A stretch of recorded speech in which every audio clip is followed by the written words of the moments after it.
Хуралдаан даргалагч Баян гурваны гишүүдийнхаа өдрийн амгалан айлтгая. За ганцхан гишүүнийг манай Баян орооны даргаар нэр дэвшүүлж бид бол дэмжиж байна. Бас зөвхөн төвшний улс төрийн ажлын бодлого тодорхойлж, бодлогыг бас орон нутгийн түвшинд тодорхойлж хэрэгжүүлэх юм туршлагатай цаашаад бас хүн намын хувьд бол бодлогыг бас өөрөө тодорхойлох, бодлогыг бас тодорхой салбаруудаар бас хэрэгжүүлэх чиглэлээр маш тодорхой саналууд гаргаж ажилладаг юм шиг учраас манай Баян орог даргалаад явах бүрэн боломжтой гэж үзэж байна. За би мэдээж хэрэг өнгөрсөн хугацаанд Баян орооны ажилд хийсэн ажилтай холбогдуулаад бас тодорхой санал хэлье гэж бодож байна.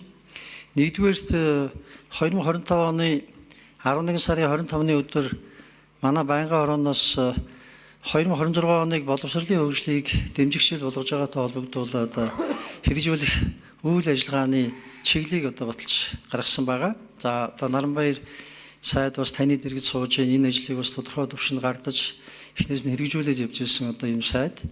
Тэр энэ шинэ тогтоолын хэрэгжилтийг бид 2026 оны хаврын чуулганаар бол үр дүнгийн эхнээс нь бол сонсож хэлцэж бас дахиад энэтэй холбоотой бид төсвийн эх жилийн тухайд ямар шүү чиглэл гарах вэ, ямар шүү дэмжлэг үзүүлэх вэ гэдэг тодорхойлно гэсэн байна. Тэр энийг үүнийг 5 сарда багтаагаад хийх чиглэл та бас аваач гэсэн бас ийм санал байна. Заашгүй. Яг гэвэл энэ дотор маш чухал бэлтгэл ажлууд бол хангагдсан байх ёстой. Хиймэл оюун ухааныг бид сургалтын хөтөлбөрт нэвтрүүлэх, багш нар хиймэл оюун ухаанаар дамжуулж өөрсдийнхөө хичээлийнхаа хөтөлбөрийг бэлэн болгох, сургалтанд ашиглах гэдэг том ажлууд хийгдэж явж байгаа. Энийн үр дүн бол бидэнд эхнээс нь бол ярих хэрэгтэй юм байна.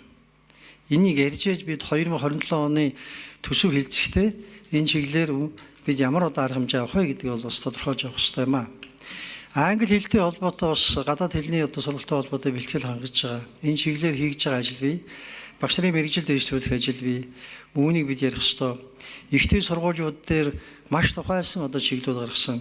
Зарим хичээлийн хөтөлбөрүүдийг бид хөлбөрийн зах зээлтэй уялдуулсан байдлаар эргэж харах эний үр дүнг ярих ёстой. За энийг бол бас бид ярих ёстой учраас 5 сарын та чиглэлдээ аваач гэсэн юм санал байна.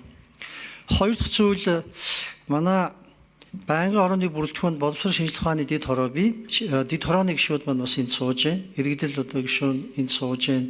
Бум очир гишүүн, хосваяр гишүүн. Ингээд гишүүд сая намрын чуулганы завсарлагаанаар шинжилгээ ухааны байгууллагуудаар явж ажилласан. Шинжилгээ ухааны байгууллагуудаар явж ажиллаад бид 11 санал зөвлөмж бүхий ийм тайлан бэлэн болгосон байгаа. Тайлан төрийн захиргааны төв байгууллагаар хөргүүлсэн. За манай Баян ороонд бас хөргүүлсэн байгаа. Үүнтэй уялдуулаад бид энэ шинжилгээ ухааны салбарт хэрэгжүүлэх тодорхой тогтоолын төсөл бас гарах ёстой. Тэгжээж энэ дээр бол үр дүн гарна гэж үзэж байгаагаас энэ дээр та бас анхаарч өөрөө би тогтоолын төслийг төрийн захиргааныхын төв байгууллага буюу эдийн засгийн хөгжлийн яамтай хамтарч бас энийг оруулж ирнэ. Цаашдаа сая бол энэ тогтоолын төсөлтэй уялдсан байдлаар шинжилгээ ухааны технологийн хууль, бусад холбогдох хуулиудаар ахаад нэмэлт өөрчлөлт оруулах юм шаардлага гарах юм шиг байна. Энэ талаар бол бид бас хууль санаачлах юм чиглэл яригдсан байгаа. Манай дэд хорооны гишүүд маань үүнийг бас танд бас тухайлан жишгэн бас танилцуулна гэсэн юм бодолтой байна. Ингээд таны ажилд амжилт хүсье. Баярлалаа.